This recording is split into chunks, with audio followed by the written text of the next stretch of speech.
we get variations of this question a lot. So we've wrapped up several of your questions into this 5-step process.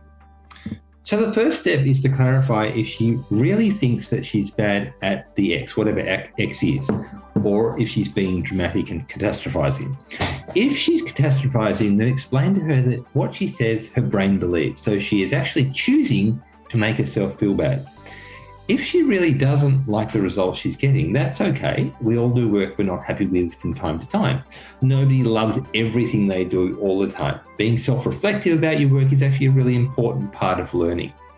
But explain to her that there is a big difference between being bad at X and not being totally happy with this particular outcome or this particular example, or not being happy with her skills at this moment in time. Okay, so step 2 is to encourage your daughter to make a more accurate statement about the things she thinks she's bad at. A statement that empowers her rather than disempowers her. So for example, it might be, I don't like the way I land my cartwheel at the moment. Or I currently struggle with X, or whatever it is she says that she's bad at. The third step is to prompt your daughter to think about how she gets better at things. And she gets better at things the same way that we all do, with practice. Remind her that whatever she thinks she's bad at is just pretty much like everything else. It's a skill. And the way that you get better at a skill is by practicing. Prove this point to her by giving her an example of how she has developed the skill through practicing in the past. Perhaps it's bike riding. Chances are she didn't sit on the bike for the first time in her life and just ride it and go off into the sunset. She had to practice. And the first few attempts, they probably didn't go that well. She probably fell off, she probably stumbled.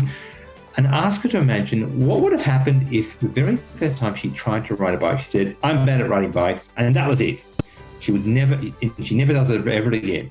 And if she did, she'd never learn how to ride a bike or whatever. Choose an example of something your daughter has mastered through practice and perseverance to make that point. The next step is to ask her what she's going to do to improve at this particular activity. If whatever it is at this moment that she's not very good at and doesn't meet her standards, then ask her what she's going to do about it. You might need to help your daughter come up with a plan. Certainly in the beginning, because she may not be used to thinking in such an empowered way, she might need you to really, to work with you to develop that plan. And you might suggest getting a How to Draw for Kids book from the library, for example, if she doesn't like a drawing, or going out on the weekend and practicing shooting hoops, or whatever it is. And the last step, once she has taken action to improve and practice, whatever that action may be, praise her for her courage to do hard things. Make a really big deal out of celebrating her practicing and her persistence. Tell her that she could have just decided that she was bad at X and never done it again. But instead, she was brave enough to practice something that was challenging for her, and now she's improving. And she should be really proud of herself for doing that.